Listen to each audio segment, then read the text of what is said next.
Chers amis téléspectateurs, nous voilà à nouveau au rendez-vous En toute confiance et je vous remercie pour votre fidélité. Vivre, c'est entreprendre, dit-on. En effet, la vie n'est pas faite pour être subie, elle est faite pour être entreprise. Chacun de nous doit être l'entrepreneur de sa vie, de sa destinée. Il y a donc un entrepreneur qui dort en chacun de nous ou qui est en chacun de nous. Aujourd'hui, je voudrais avec vous jeter un regard rétrospectif sur nos 3 rendez-vous précédents, avec comme fil conducteur la question suivante. Qu'est-ce qu'il vous faut changer ou qu'est-ce qu'il nous faut changer pour devenir l'entrepreneur de notre destinée? En effet, il y a potentiellement en chacun de nous l'esprit d'entreprise dont il faut prendre conscience, le développer afin de pouvoir l'exercer. L'esprit d'entrepreneur n'est pas que l'apanage des créateurs d'entreprises. L'esprit d'entrepreneur, c'est l'esprit qui est inné. En fait, c'est lui qui amène le nouveau-né à pousser un cri à sa naissance, comme pour dire « je suis là, désormais, il faut compter avec moi ».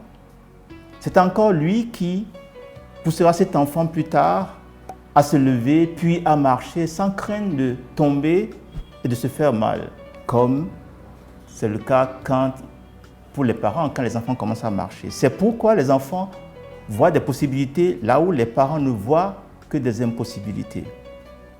Cet esprit d'entrepreneur est donc inné.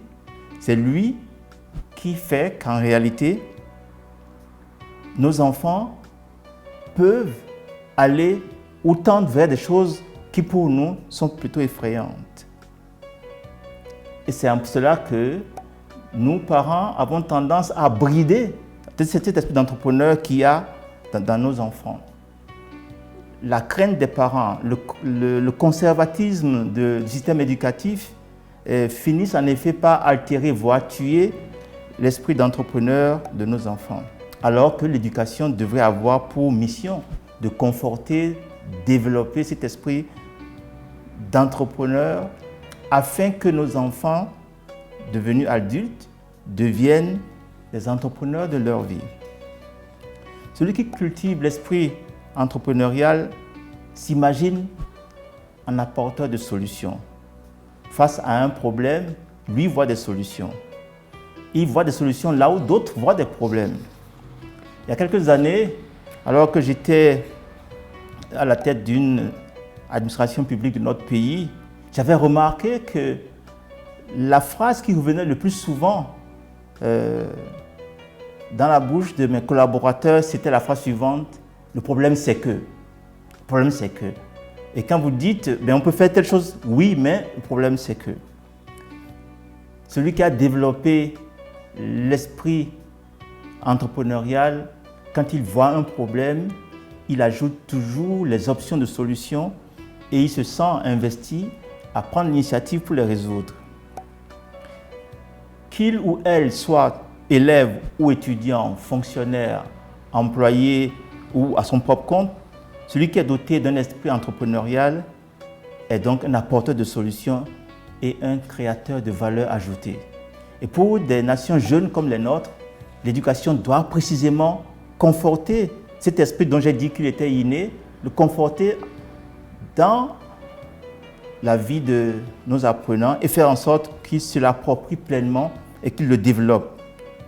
Il y a dans l'esprit entrepreneurial une double exigence de responsabilité et d'engagement pour passer de l'état de victime à une attitude d'entrepreneur. En effet, la vie n'est pas un long fleuve tranquille. La vie, parfois, ne vous épargne pas du tout.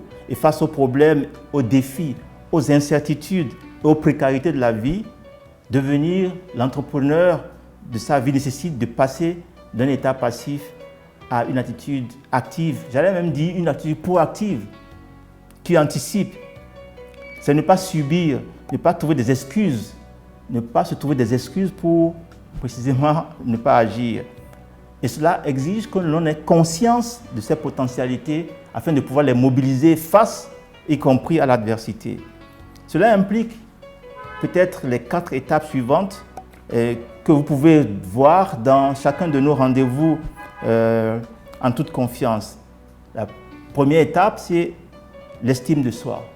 La deuxième étape, c'est de découvrir les dons et talents afin précisément de pouvoir en concevoir sa raison d'être.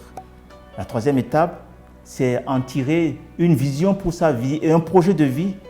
Et la quatrième, c'est précisément de devenir l'entrepreneur de ce projet de vie-là. Et c'est en cela qu'il est urgent que nous puissions vaincre en chacun de nous la peur d'entreprendre. La peur d'entreprendre, je l'ai dit tantôt, elle vient après, on l'acquiert après. Ce qui vient avec nous dans ce monde, c'est l'esprit entrepreneurial qui est inné. Il paraît que dans notre culture, ou du moins que notre culture n'encourage pas la réussite, qu'il ne connaît pas ce dicton qui dit « pour vivre heureux, il faut vivre caché ». Par conséquent, il faut cacher sa réussite, il faut cacher son succès. Si c'est vrai que nous avons là un trait culturel, eh bien c'est un trait culturel négatif qu'il nous faut dépasser. Et on y parvient par l'éducation, on y parvient aussi par l'exemple de ceux qui réussissent. Partager ce que l'on a, ce n'est pas faire montre d'arrogance, c'est au contraire faire montre d'humilité. J'aime beaucoup ce proverbe mexicain parce que j'y trouve beaucoup d'encouragement à être porteur de ces dons et talents et à les apporter avec générosité. Le proverbe dit « Ils ont essayé de nous enterrer, ils ne savaient pas que nous étions des graines. » En effet, chacun de nous est une graine unique, originale, spéciale, qui est appelée à porter de bons fruits. Il faut donc vaincre la peur de réussir, apprendre à se réjouir des succès de son prochain, de son voisin. C'est un bon commencement pour soi-même. Oui, apprendre à réussir.